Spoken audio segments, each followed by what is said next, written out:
हैदराबाद में बेदर्दी से क़त्ल कयल नौजवान ऐं सिंध में अफ़गानी धारी आबादकारी ख़िलाफ़ हलाणी में जीअस सिंध स्टूडेंट्स फेडरेशन जसाब जिस्कम जे कारकुननि हथनि में प्लेकार्ड ऐं झंडा खणी काज़ी फैज़ मोहम्मद पार्क खां प्रेस क्लब ताईं रैली कढी एहतिजाजी मुज़ाहिरो कयो।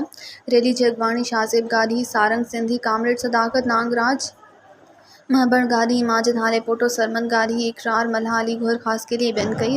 रैली जे अॻवाननि जो चवणु हुयो त असांजी सिंध अमन जी धरती रही आहे ऐं असीं पुरअमन रहूं था, मगर सिंध जे पुरअमन माहौल खे हथ वठी ख़राब कयो पियो वञे। सिंध में अफ़गानी धारियुनि आबादकारी खे असां मथां मढ़ियो पियो वञे। असांजे नौजवाननि खे सरेआम क़त्लेआम कयो पियो वञे, जंहिंजो ताज़ो ई मिसाल बिलाल काका जो नाहक क़त्ल आहे। हिननि वधीक ॻाल्हाईंदे चयो त जेकॾहिं अफ़गानी पठाणनि खे सिंध हुकूमत सिंध मां न कढियो ऐं बिलाल काका जे खून सां इंसाफ़ न थियो ऐं सिंधी माण्हुनि जो क़त्लेआम बंदि न थियो त एहतिजाज जो दाइरो वधायो वेंदो। मज़ीद ख़बरनि ऐं तफ़सीलात लाइ विज़िट कयो असांजी वेबसाइट www.awamiNewsHD.com ऐं ॾिसंदा रहो अवामी न्यूज़ HD।